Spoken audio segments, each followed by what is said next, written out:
Mukunda jewellers మొట్టమొదటి factory outlet. Making ఛార్జీలు లేవు. బ్రాంచెస్ కూకట్పల్లి, కొత్తపేట, సోమాజిగూడ మరియు ఖమ్మంలో. నమస్తే, వెల్కమ్ టు సుమన్ టీవీ. నేను మీ విష్ణు. స్వర చక్రవర్తి, వాయిస్ గురు ఎంఈ ఆజాద్ గారు ప్రస్తుతం నా ఎదురుగా ఉన్నారు.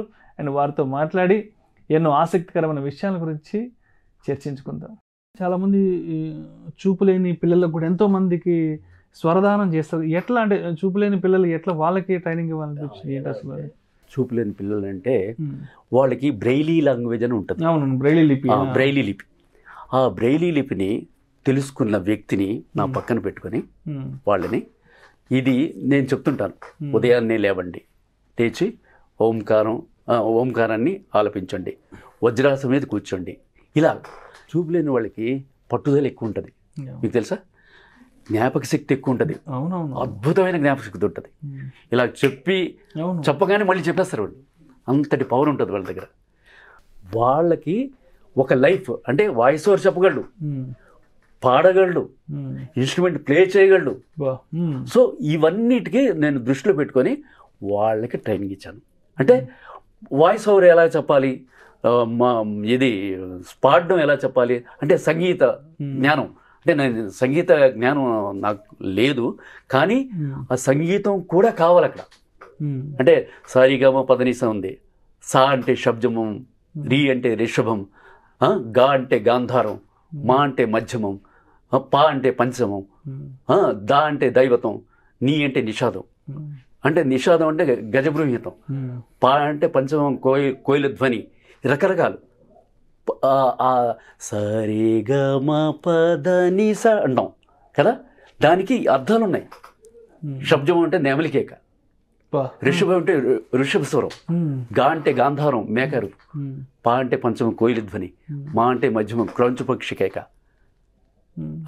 దా అంటే దైవతం గుర్రపు సకిలింపు, నీ అంటే నిషాదం గజబృంహితం. ఇవి వాటి అర్థాలు. ఇవన్నీ వాళ్ళకి మైండ్లో పెడతాం. సరిగమ అంటే పాడడానికి అది, కానీ ఇక్కడ వాయిస్ చెప్పాలంటే అని పాడాలి. అంటే వైబ్రేషన్ కావాలి. వైబ్రేషన్ అయినప్పుడే వాడు మోల్డ్ చేయగలడు, ఏ రసంలోనైనా మాట్లాడగలడు. వైబ్రేషన్ అంటే సరిగమ పదనిస సానిదప మగరిస, ఇది సింగర్స్కి. కానీ ఇక్కడ నేను వాయిస్ ఓవర్ ఆర్టిస్ట్ తయారు చేస్తున్నాను. వాయిస్ ఓవర్ ఆర్టిస్ట్ తయారు చేస్తే ఏముంది, మెటాలిక్ వాయిస్ కావాలి. గాత్రాల్లో రకాలు ఉన్నాయి విష్ణు. గాత్రాల్లో రకాలు, మెల్లని గాత్రం, బలమైన గాత్రం, జీర గాత్రం, సొగసైన గాత్రం, ప్రియ గాత్రం, ఉన్మాద గాత్రం అని రకాలు ఉన్నాయి. ఈ రకాల్లో వాళ్ళకి ఏ గాత్రం సూట్ అవుతుంది, ఎలా ఇదవుతుంది అని వాళ్ళకి చెప్తాను నేను. సో ఇక్కడ ఈ గాత్రాల్లో మళ్ళీ నవ్వుల్లో రకాలు ఉంటాయి. పాట పాడేటప్పుడు డైలాగ్ చెప్పేటప్పుడు నవ్వాలి కదా. సాధారణ గాత్రం అదే నవ్వు, ఆశ్చర్యపు నవ్వు, శోకపు నవ్వు, విరగబడి నవ్వే నవ్వు, గర్భంగా నవ్వే నవ్వు, రకాలు. నవ్వుల్లో కూడా రకాలు ఉన్నాయి. అలాగే బదులుగా ఏంటి, సైన్ లాంగ్వేజ్ అని. సైన్ లాంగ్వేజ్ తాలూకు ఇన్స్ట్రక్టర్ నా పక్కన ఉంటే వాళ్ళకి నేను చెప్తాను, మనిషి అంటే ఏంటి. మనిషి అంటే భూమి, నీరు, అగ్ని, వాయువు, ఆకాశం అనే పంచభూతాలు, అహంకారం, బుద్ధి, ప్రకృతి, పంచ జ్ఞానేంద్రియాలు, పంచ కర్మేంద్రియాలు, మనసు అనబడే 11 ఇంద్రియాలు, శబ్ద, రూప, స్పర్శ, రసగంధాలని ఇంద్రియ విషయాలు, కోరిక, ద్వేషం, తెలివి, సుఖం, దుఃఖం, ధైర్యం, వీటి వికారాలతో ఏర్పడే క్షేత్రం మనిషి అని చెప్తాను. మనిషి అంటే ఏంటి అంటే ఎవరు చెప్పలేడు. ఇప్పుడు ఇది చెప్పాను, నేను వాళ్ళని మళ్ళీ అడుగుతాను. అంటే ఎవరిని ఆర్టిస్ట్ అనేవాడికి అబ్జర్వేషన్ కావాలి, కాన్సన్ట్రేషన్ కావాలి, ఇమాజినేషన్ కావాలి, మెమరీ కావాలి. పురోహితులు ఉంటారా, ముస్లిం ఇమామ్స్ ఉంటారా, క్రిస్టియన్ ఫాదర్స్ ఉంటారు కదా. క్రిస్టియన్ ఫాదర్స్కి ఎలాగ ట్రైనింగ్ ఇస్తాను, కానీ పురోహితులకి ట్రైనింగ్ ఇవ్వం. ఎందుకంటే వాళ్ళు వేదాలు మంత్రాలు చదువుతూ వస్తారు కదా.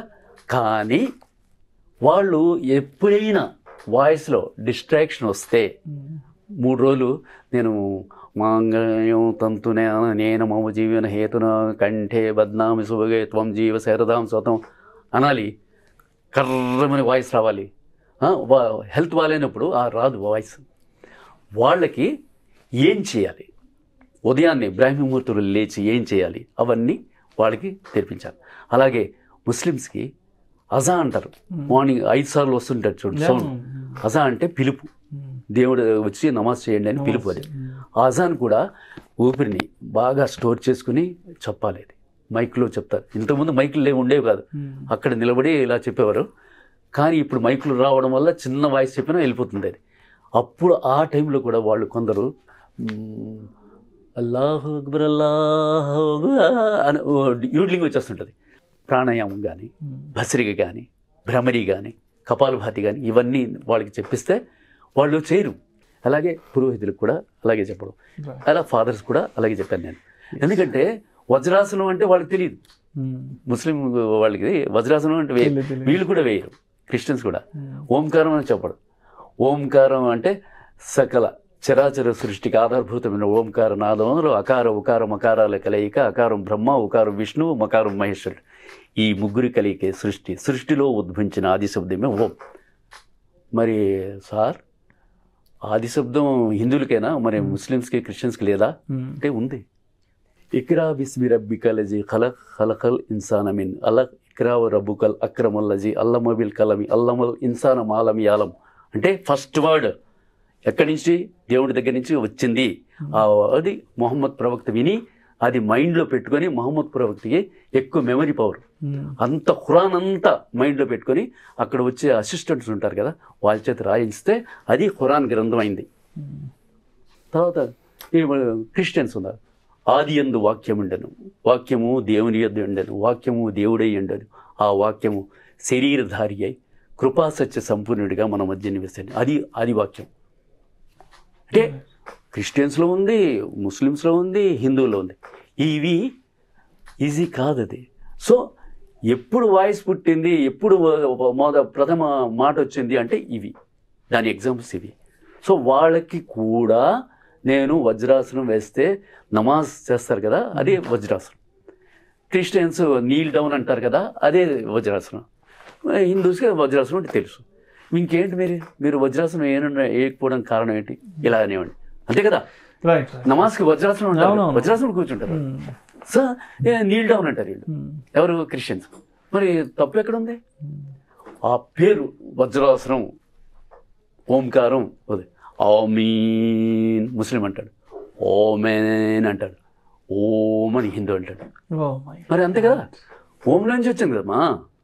ఓం అని, ఓమీన్, ఓమేన్, ఓం ఉందా అంటే సారీ టు టెల్ యూ. ఎందుకంటే కొందరు యాక్సెప్ట్ చేస్తారు, కొందరు చేయరమ్మా. అందుకే నేను క్లాస్లో 40 మంది 30-50 మంది ఉంటారు కదా, కొందరు నేను చేయను సార్, ఓంకారం చెప్పండి సార్ అంటుంటారు. దానికి ఇలా చెప్తాను,